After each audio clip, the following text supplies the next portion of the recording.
मेरे साथ खोलें दूसरा राजाओं, सेकंड किंग्स चैप्टर 4, 4 अध्याय। मिल गया? हम पढ़े? ओके। दूसरा राजा 4 अध्याय। मैं आपके लिए पढ़ता हूं 4 वचन। मैं बीच में से पढ़ रहा हूं, बीच में से इसलिए पढ़ रहा हूं क्योंकि मैं ऊपर से पढ़ूंगा तो बहुत समय जाएगा। फिर तू अपने बेटों समेत अपने घर में जा और द्वार बंद करके उन सब बर्तनों में तेल उंडेल देना और जो भर जाए उन्हें अलग रखना। आइए सब सामने देखिए। फोन बंद कर दीजिए, बंद कीजिए, सामने देखिए। आइए सब सामने देखिए। जो पीछे बैठे हैं सामने देखिए, जो खड़े हैं सामने देखिए।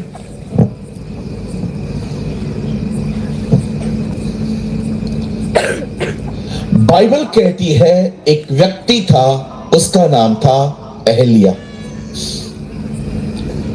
परमेश्वर ने उसे इजराइल में तब भेजा जब इजराइल अंधकार में था, क्योंकि जो राजा था आप वो लोगों को बहुत ही गलत रास्ते पे ले गया था। आहाब के पीछे पूरा दिमाग था उसकी वाइफ इजबेल का, और इजबेल जो थी वो एक दुष्ट आत्मा के अंडर में थी। जरा समझिए, कोशिश कीजिए समझने की। एक लेडी है, उसके अंदर दुष्ट आत्मा है और वो अपने पति को कंट्रोल कर रही है, और उसका पति राजा है। कई सारे लोग इस बात को समझ नहीं पाते हैं कि ये हो सकता है कि आप में दुष्ट आत्मा नहीं है, पर आप कहां न कहां उसके प्रभाव में।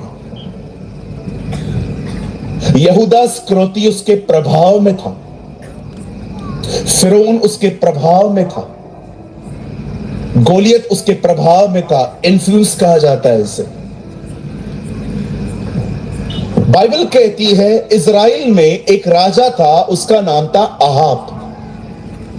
उसकी पत्नी का नाम था इजबेल, इन इंग्लिश जज़ेबेल।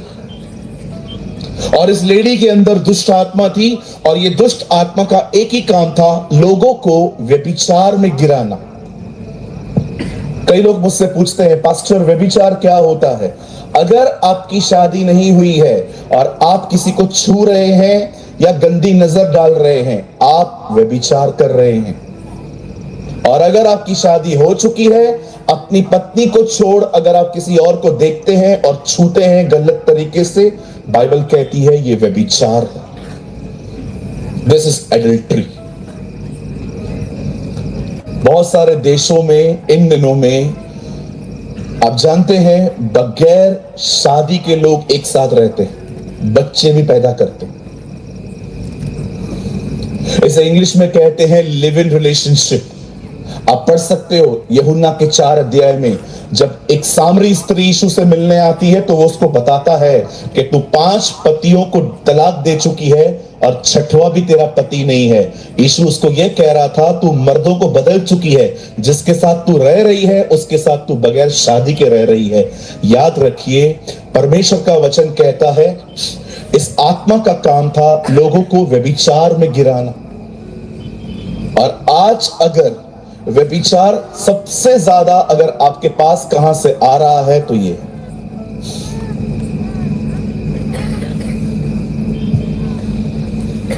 बॉलीवुड के सॉन्ग्स व्यभिचार से भरे हुए, बॉलीवुड की पिक्चरें व्यभिचार से भरी हुई है।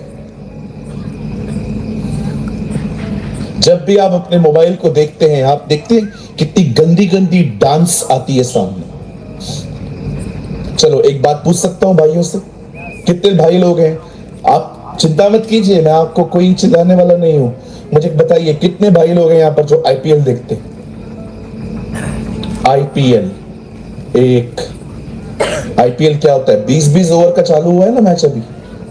अरे उठाओ हाथ, मैं क्या किधर पत्थर फेंक रहा है क्या तेरे? मुझे एक बात बताइए, 96 में वर्ल्ड कप इंडिया में हुआ था, मैंने पूरा देखा था। विल्स वर्ल्ड कप श्रीलंका जीती थी। क्या आपने उन दिनों में देखा था जब चौका लगता था, छक्का लगता था, तो क्या कोई लड़की डांस करती थी? लेकिन आज आप देखो क्रिकेट के अंदर जब चौका लगता है, छक्का लगता है, लड़कियां इतना सा स्कर्ट्स पहन के नाचती हैं। अब क्रिकेट में, अब खेल में भी व्यभिचार घुसा। आप कोई ऐसी पिक्चर बता दो जो परिवार के साथ आप बैठ के देख सकते हो। हर 10-15 मिनट में गंदा सीन होता है। पहले वो चलते थे प्रोग्राम्स, सास भी कभी बहू थी, ससुर भी कभी दामाद था। देखा था आपने? बहनें ऐसे देखती थी सीरियल को,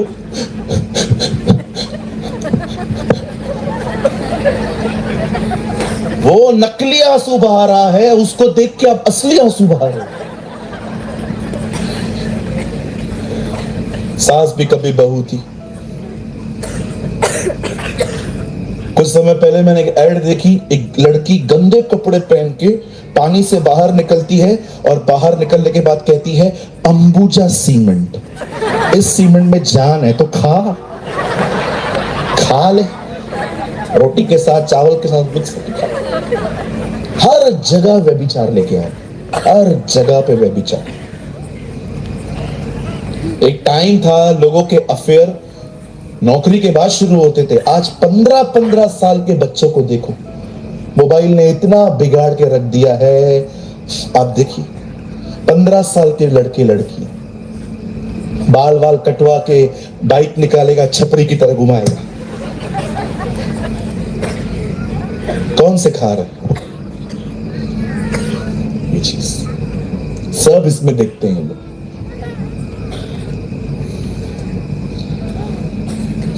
मैं एक लड़के को जानता हूं, बॉम्बे में रहता है, उसके पास iPhone 17 Pro Max है, 2.25 लाख का फोन है। उसकी उम्र क्या है पता है? 13 साल। 13 साल की उम्र में कभी कभी मतलब इतना शाना है, लड़कियों से बात करता रहता है, बात करता रहेगा। लेकिन जैसे आप बाजू में से निकलोगे ना, उसका बात करना बदल जाएगा।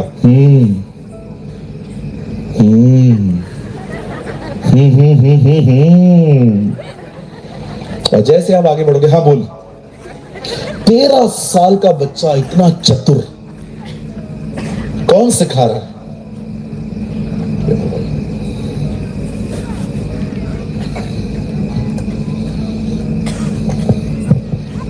बिगाड़ के रखा है लोगों को आजकल।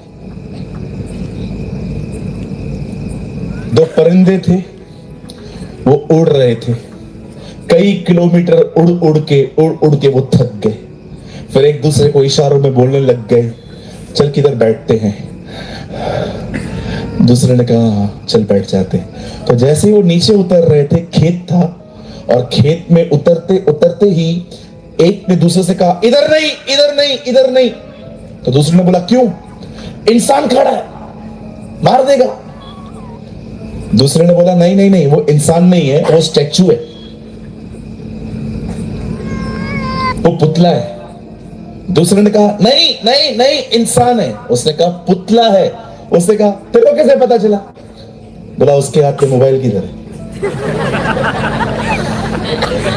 किसी ने ये लिखी है इन दिनों में पोयम, परिंदे भी इन दिनों में तुम्हें मोबाइल से पहचानते।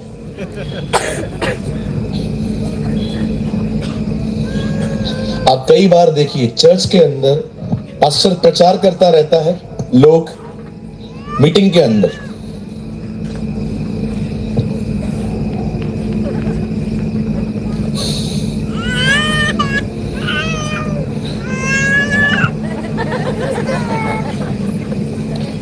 आप जानते हो, एक पास्टर जब रविवार की सुबह प्रचार करने के लिए आता है, वो कितनी मेहनत करके आता है।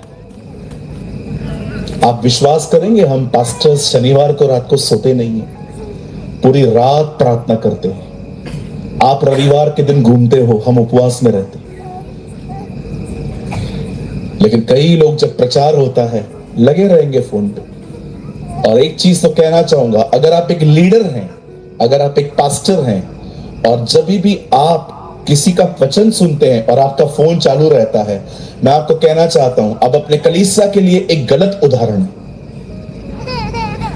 क्योंकि लीडर ऐसा करेगा तो चर्च कैसे नहीं करेगी।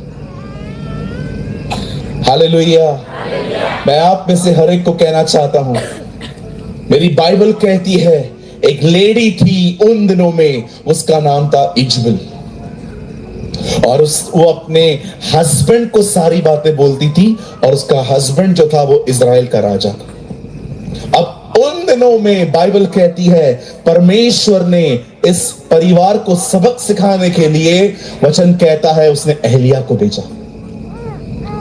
He called Elijah। लेकिन एक दिन ऐसा आया, एलिया भी इस परिवार से डर गया। आप पढ़ सकते हैं, एलिया को इस औरत ने धमकी दी क्योंकि एलिया ने इसके नबियों को मार दिया। और उसके बाद बाइबल कहती है एलिया की सेवकाई एक दूसरे व्यक्ति को मिल गई, उसका नाम था एलीशा। आज मैं आपको एलीशा के बारे में थोड़ा बताना चाहता हूं, और इसी में आपको आपका पर्पस दिखाई देगा कि क्यों हम मसीह में बुलाए गए हैं। आप मसीह में सिर्फ आशीषें, चंगाइयां, छुटकारे, भविष्यवाणियों के लिए नहीं बुलाए गए हैं, आप एक पर्पस से बुलाए गए। आजकल हर एक को यही चाहिए, चंगाई, बरकत, आशीष। एक बहन आई थी, एक बार मैं मीटिंग में था, उन्होंने मेरे पांव पकड़ लिए, बोला पास्टर जी हमारे घर पे चलिए। मैंने कहा पांव तो छोड़ पहले बहन। नहीं पास्टर जी आपके शुभ चरण हमारे घर में आने चाहिए। मैंने कहा आरी लेके आओ, काट के देता हूं, ले जाओ। आजकल लोगों को यही चाहिए, बरकत। तो पास्टर प्रभु चंगाई नहीं देते? देते हैं ना जी। क्या प्रभु आशीष नहीं देते? बिल्कुल देते हैं, लेकिन वो सिर्फ ये देने के लिए नहीं आया है। आप जानते हो उसके आने का सबसे मुख्य कारण क्या था? मैं आपको बताना चाहता हूं वो क्यों आया। यहां देखिए, सब बाइबल कहती है जब परमेश्वर ने दुनिया बनाई तो उसने मछलियां बनाई। आप पढ़ के देखिए, मछलियां पानी में से निकाली है उसने, इसीलिए जब मछली पानी से अलग हो जाती है वो मर जाती है।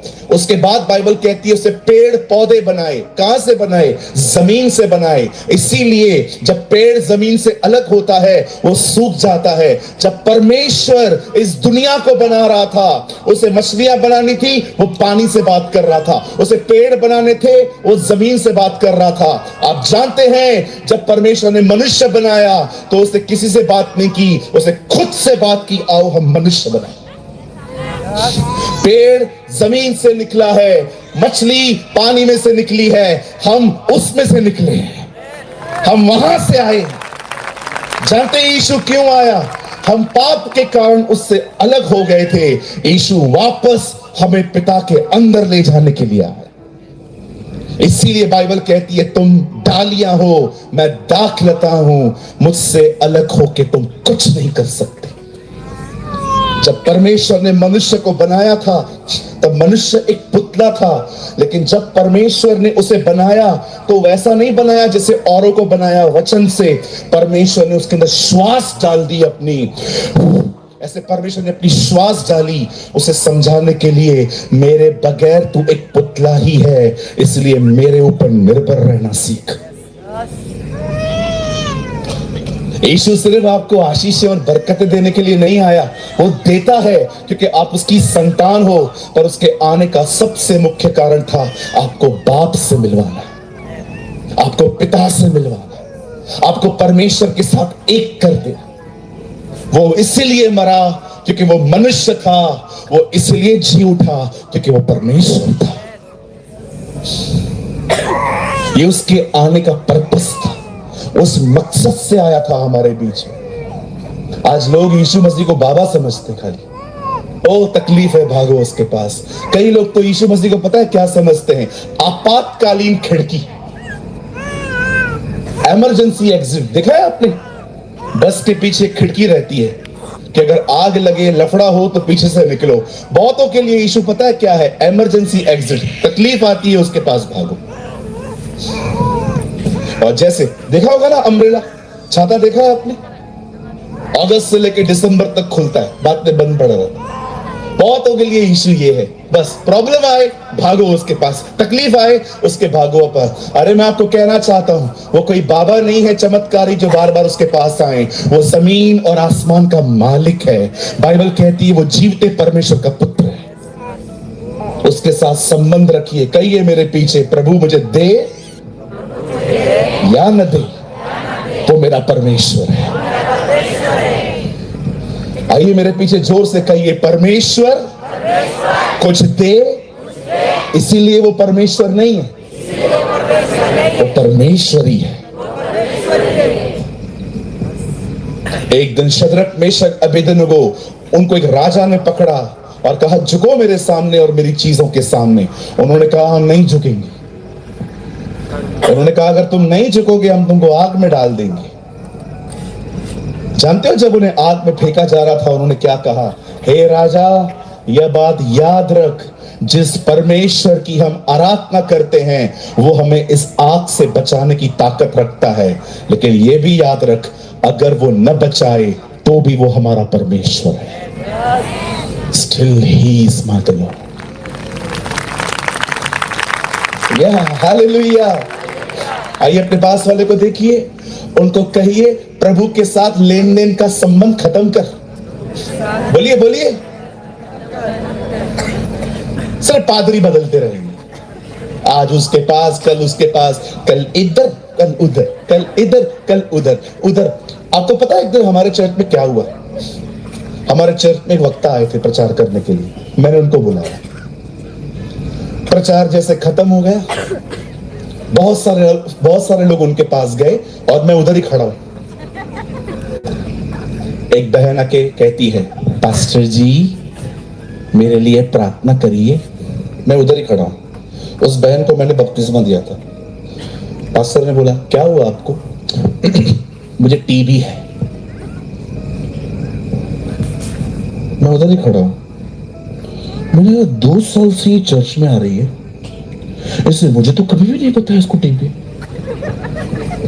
और पास्टर ने उसके लिए प्रार्थना की। जैसे वो जा रही थी मैंने कहा बहन बहन बहन रुको, मुझे बात करनी है। हाँ ठीक है। मैं गया, मैंने कहा आपको टीबी है? बोलती है हाँ।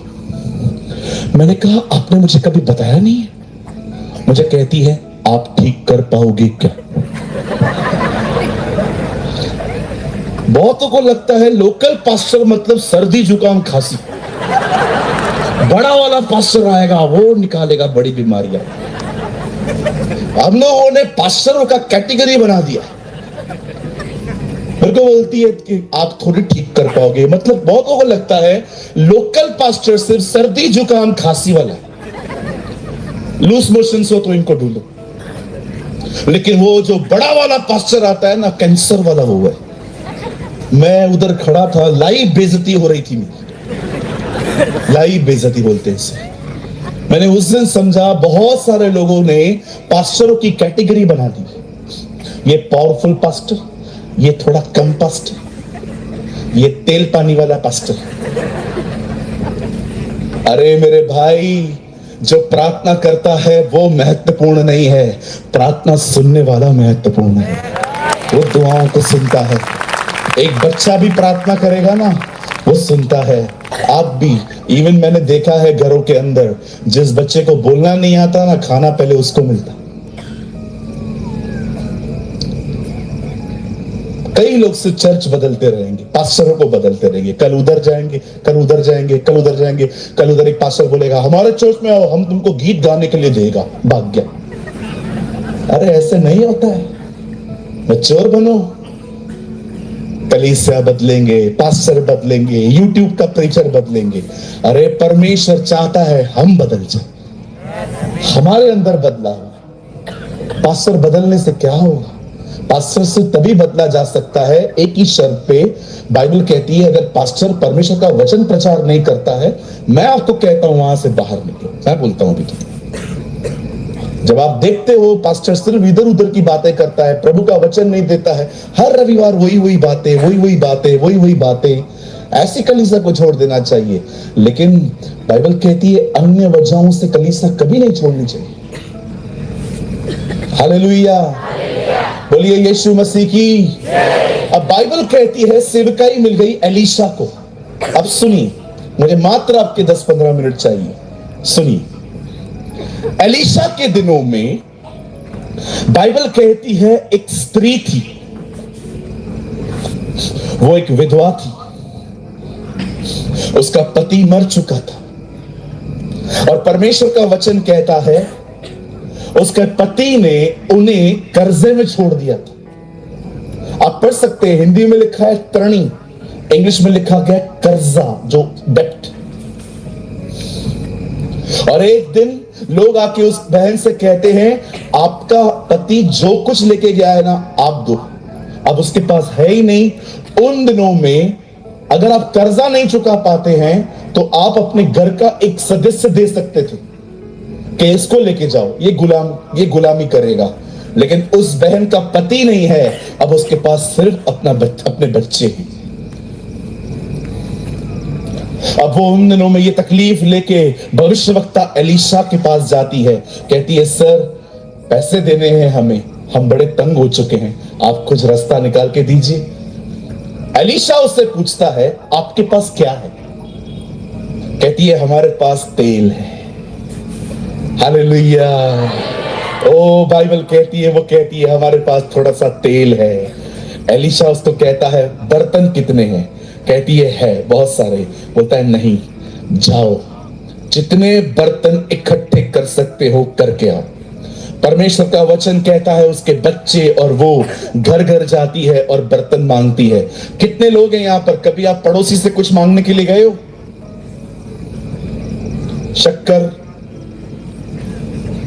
शक्कर कितने लोग मांगने गए? नमक, बर्फ, चाय पत्ती मांगने गए? मैं दही मांगने जाता था, मम्मी हमेशा बोलती थी दही लेके आ। दही जमाने के लिए थोड़ा दही चाहिए रहता है ना, तो हम लोग कई घरों में जाते थे, आंटी थोड़ा सा कर्ड मिलेगा? कर्ड क्यों, क्या करेगा? मम्मी ने बोला। आज आपको कोई नहीं आएगा ये सारी बातें। अगर आज आपका दरवाजा खुले तो कोई भी आएगा क्या कहेगा? चार्जर है क्या? चार्जर है क्या? चार्जर। वाईफाई का पासवर्ड दे दो, 2 मिनट के लिए दे दो। आजकल जरूरतें बदल चुकी है। अभी कोई भी दही वही मांगने नहीं आता, अभी आते चार्जर दे, 2 मिनट के लिए चार्जर दे, 2 मिनट के लिए वाईफाई का पासवर्ड दे देना, थोड़ा सा काम है बातें बदल देना।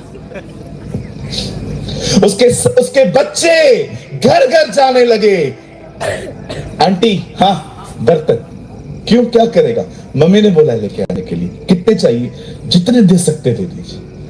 ओ मेरी बाइबल कहती है सारे बर्तन इकट्ठे किए गए और उसके बाद वो एलीशा के पास जाके कहती है सर हमने सारे बर्तन इकट्ठे कर लिए हैं। एलीशा कहता है अब एक काम करो, घर जाओ, दरवाजा बंद करो और जो वो थोड़ा सा ऑयल है वो ऑयल हर बर्तन में उंडेलना शुरू करो।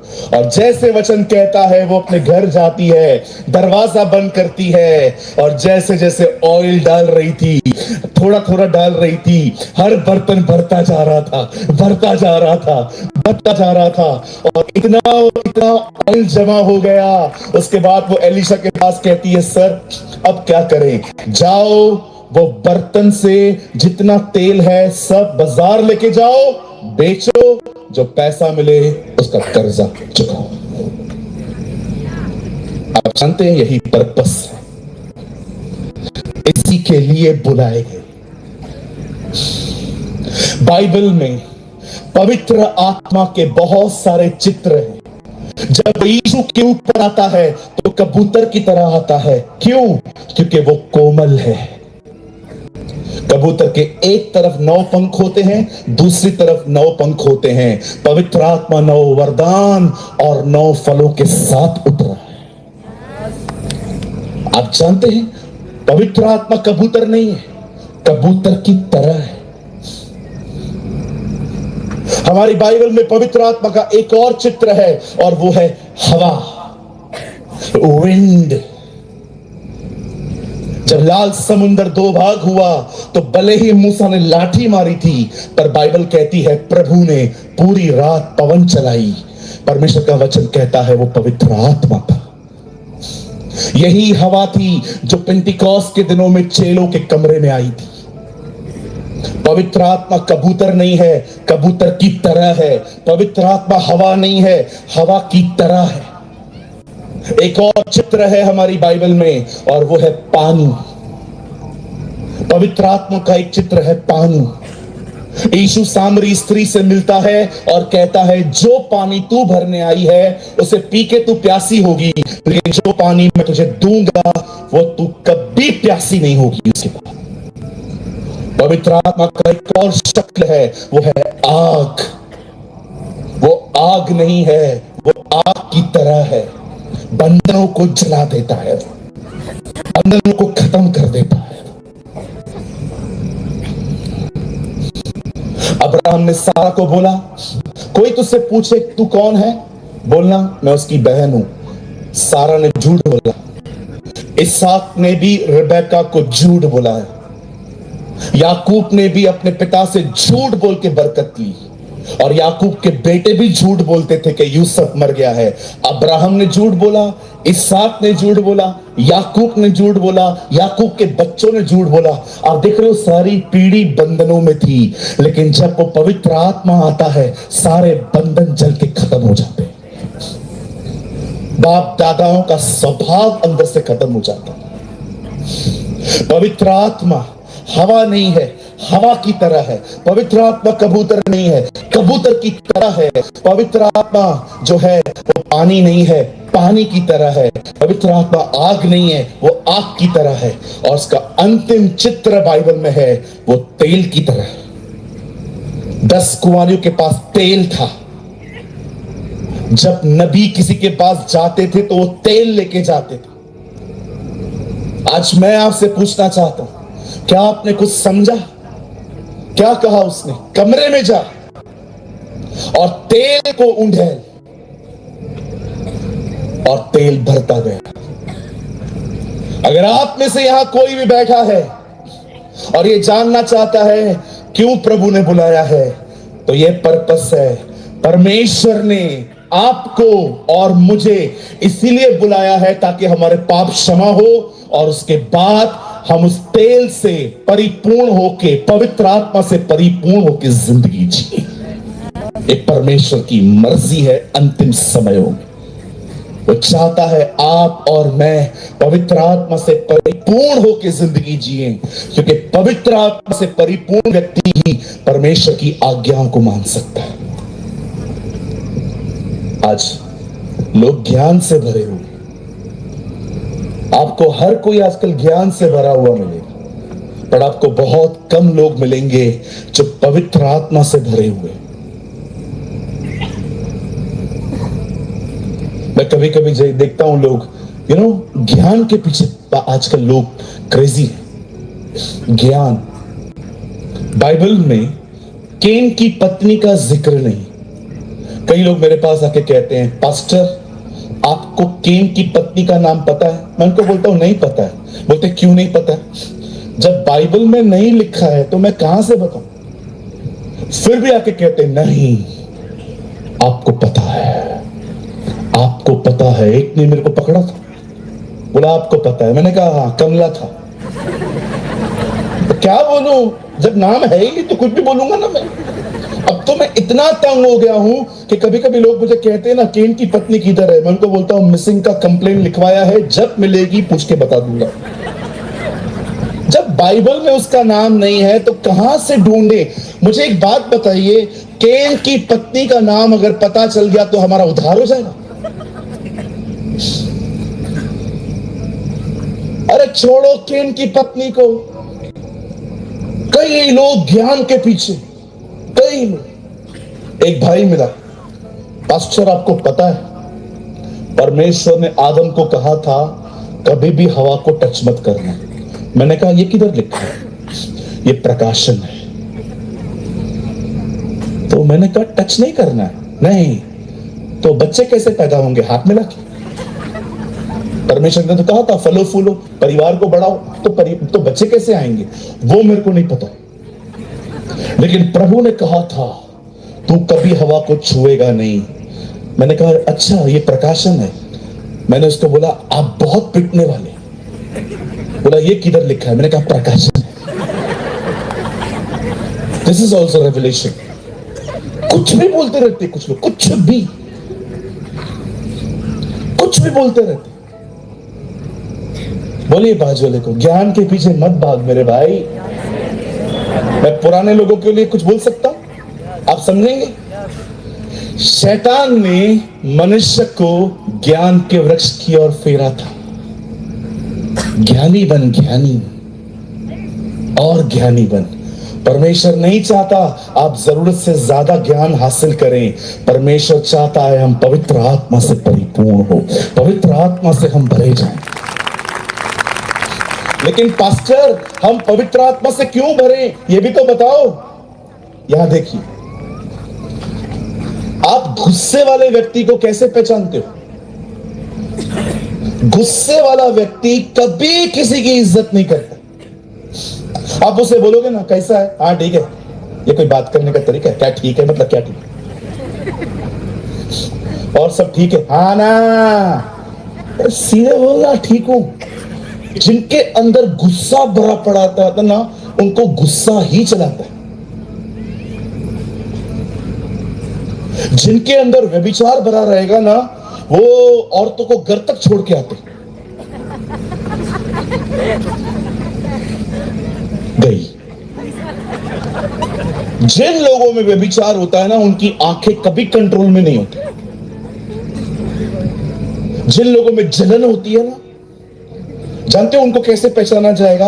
आप उनके सामने किसी की तरफदारी करके देखो, उनकी हालत खराब हो जाती है। इसको ऐसा कैसा बोल रहा है मेरे बदले में। जलन का व्यक्ति, जिसके अंदर जलन होती है उसे जलन चलाती है। जिसके अंदर अभिलाषाएं होती हैं उसे अभिलाषा चलाती है। जिसके अंदर गुस्सा रहता है उसको गुस्सा चलाता है। और जो पवित्र आत्मा से परिपूर्ण होते हैं उन्हें पवित्र आत्मा चलाता है, उन्हें खुदा चलाता है। वो पवित्र होते हैं, वो गालियां नहीं देते, वो क्षमा करते हैं, वो माफी मांगते हैं। वो लोगों के साथ कठोर नहीं परंतु दया बड़ा व्यवहार करते हैं। आज सब लोग चमत्कार देखना चाहते हैं, पर परमेश्वर का वचन कहता है कि परमेश्वर ये चाहता है कि चमत्कारों से अधिक लोग उसके स्वभाव को देख पाए कि वो कितना पवित्र परमेश्वर। कोई स्वरदूत वहां पर ये नहीं गाता ओ परमेश्वर सामर्थी सामर्थी सामर्थी, या कोई स्वरदूत ये नहीं कहता वहां पर तू प्रेम है प्रेम है प्रेम है। हर स्वरदूत कहता है पवित्र पवित्र पवित्र। हमारे मुंबई में लड़के लड़कियां जब अटैचमेंट में आ जाते हैं ना, तो पता है क्या बोलते हैं? आई फॉल इन लव, मैं प्यार में गिर गया। आप जानते हैं प्यार भावनाएं नहीं है। अभी यहां पर एक भाई बैठा है, समझिए, उससे मेरे को देखा, मेरा चश्मा, मेरे बाल, मेरे कपड़े, और उसको मैं अच्छा लगा। वो मुझसे प्यार करता है कि मेरा भाई है वो। ये प्यार नहीं है, ये भावनाएं हैं। प्यार पता है क्या होता है? जब उस भाई को पता चले कि मैं अच्छा व्यक्ति नहीं हूं तो भी वो मुझसे वैसा ही व्यवहार करे, इसे प्यार कहते हैं। Love is not emotions, love is an act. प्यार भावनाएं नहीं है, प्यार एक निर्णय है। परमेश्वर को देखिए, वो आपको ऊपर से देखता है, सब पता है उसको। आप कभी कभी हम लोग क्या करते हैं, समझो यहां पर कोई गुटखा खाता होगा, तंबाकू खाता होगा, अरे इधर उधर क्या देख रहा है, उधर देख, उधर उधर देख। वो सब देखता है तेरे को, उसके बाद भी वो तुझसे प्यार करता है। ये प्यार है उसका, दिस इज हिज लव। जब एक व्यक्ति पवित्र आत्मा से भर जाता है ना, वो एक नम्र व्यक्ति होता है। पवित्र आत्मा से भरने का मतलब क्या है? उसके स्वभाव से भर जाना। मैं आप में से हर एक को कहना चाहता हूं, वो दिन दूर नहीं है कि जब हम सुबह उठेंगे नींद से, या दोपहर में होंगे या रात में होंगे, और हम अपनी आंखें ऊपर उठाएंगे और वो आसमान का सीना चीर कर हमारे बीच में आएगा। बाइबल कहती है वो अपने लोगों को लेने के लिए आएगा। पर इस बात की गलतफहमी में मत रहिएगा, वो हर एक को लेने आ रहा है। वो उन्हें लेने आ रहा है जो पवित्र आत्मा से परिपूर्ण होंगे। वो हर एक को लेने नहीं आएगा। वो उन्हें लेने नहीं आएगा जो गालियां निकालते। वो उनको लेने नहीं आएगा जो लोगों से पैसे लेते हैं पर वापस देते नहीं है। वो उन बहनों को लेने नहीं आएगा जो चुगलियां और निंदाएं और बुराइयां करती हैं। ये वो उन बहनों के लिए नहीं आएगा जो अपने बच्चे को जीते जी अंदर मर्डर करते हैं। आप जानते हैं, हम इन दिनों में ऐसे दिनों में रह रहे हैं जहां पाप को नया नाम मिला है फैशन, वेदी को नया नाम मिला है स्टेज, और हत्या को नया नाम मिला है अबॉर्शन। आज से बहुत साल पहले मैं एक परमेश्वर के दास से मिला। मेरा सपना था उनसे मिलना, और जब वो मुंबई आए, 2 मिनट की मेरी मुलाकात हुई। मैंने उनको कहा, अंकल, वो बहुत बड़े हैं, 80 साल के हैं, अभी वो खुदा में सो गए। वो और अंकल दिनकरण एक साथ सेवकाई करते थे, और जब मैं उनसे मिला, मैंने उनको एक बात कही, अंकल कुछ बोलिए ना, मैं हमेशा याद रखूंगा जो आप मुझे बोलेंगे। उन्होंने मेरे को बोला, आपका नाम क्या है? क्योंकि वो इतना बोल नहीं पाते थे। मैंने कहा, सूरज नाम है। सरनेम क्या है? मैंने कहा, प्रेमानी। Listen brother, प्रेमानी। मैंने कहा, यस सर, हमारा परमेश्वर पवित्र है। Our God is a holy God। मैं कुछ बात कर सकता हूं? आप बुरा नहीं मानेंगे? मेरे को लगता है अब सब बुरा मानेंगे।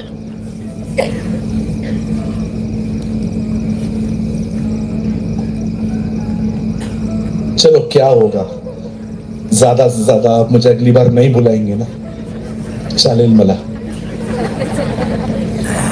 समझिए, आप यहां बैठे हैं जितने भी भाई लोग,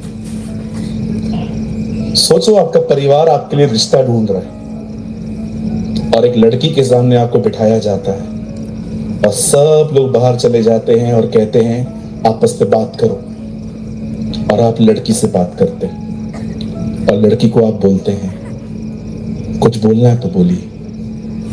लड़की कहती है, मैं आपके साथ शादी करने के लिए तैयार हूं, लेकिन एक दिक्कत है, मैं किसी और को भी पसंद करती हूं।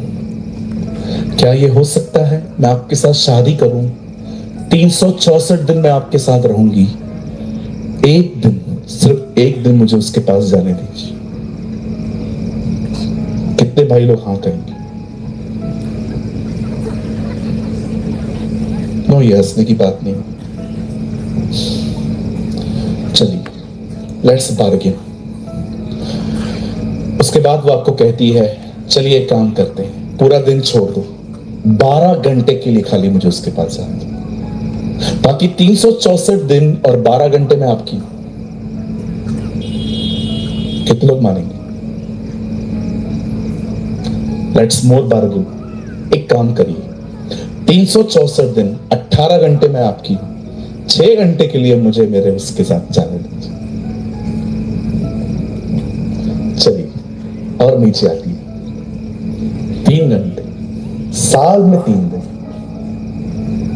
आपके दिल पता है क्या कह रहा है? कभी भी नहीं।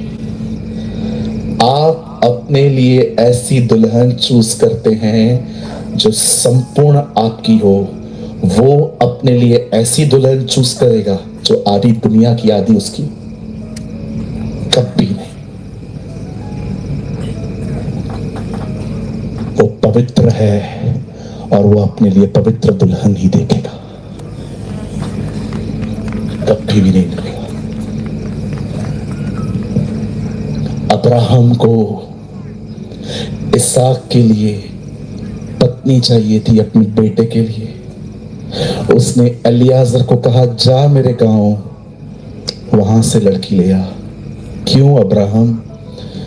मुझे पता है यहाँ की लड़कियां मेरे बेटों को अपने देवताओं के पीछे चलने के लिए कहेंगी, तू वहां से लेकर आ। एलियाजर जाता है प्रार्थना करके, रिबेका को वहां से लेके आता।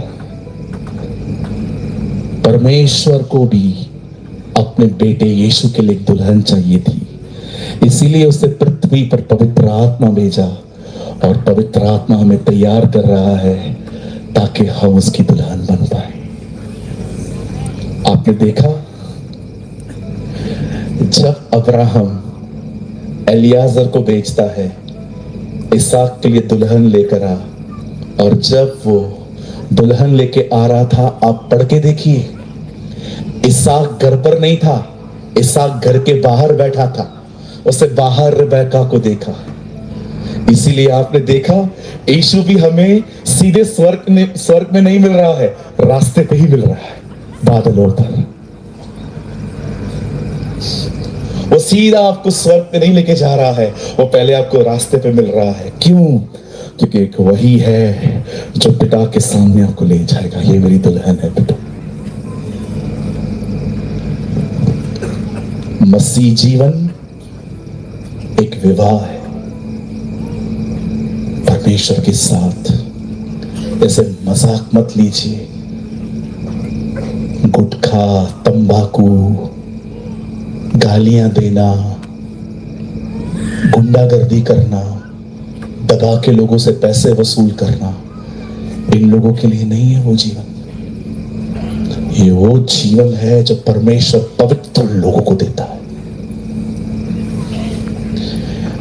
यीशु ने कहा एक जगह पे, जब उससे पूछा गया उधार पाने वाले कितने हैं, उसने ये नहीं कहा 60%, 70%, उसने कहा सकरे दरवाजे से प्रवेश कर।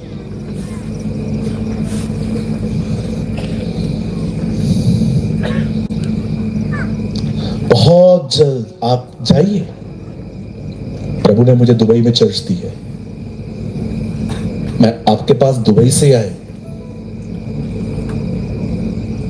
आपको पता है पूरा हिला हुआ है मिडिल ईस्ट,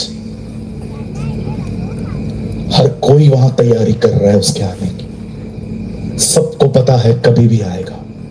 आप देखिए, 47 में भारत आजाद हुआ है, 48 में इजराइल आजाद हुआ है।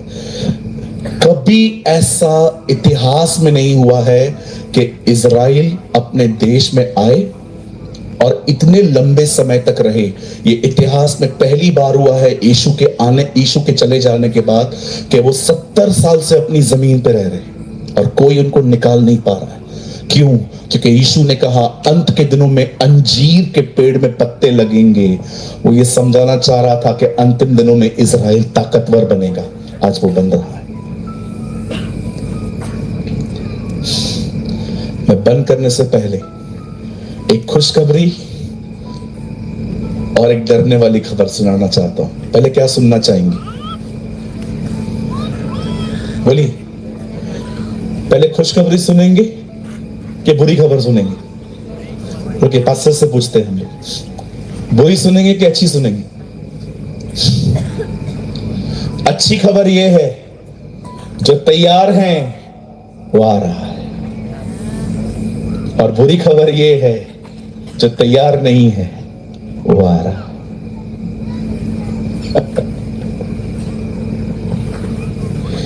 अगर आप तैयार हैं, आपके लिए अच्छी खबर है, वो आ रहा है। अगर आप तैयार नहीं हैं, आपके लिए बुरी खबर है, वो आ रहा है।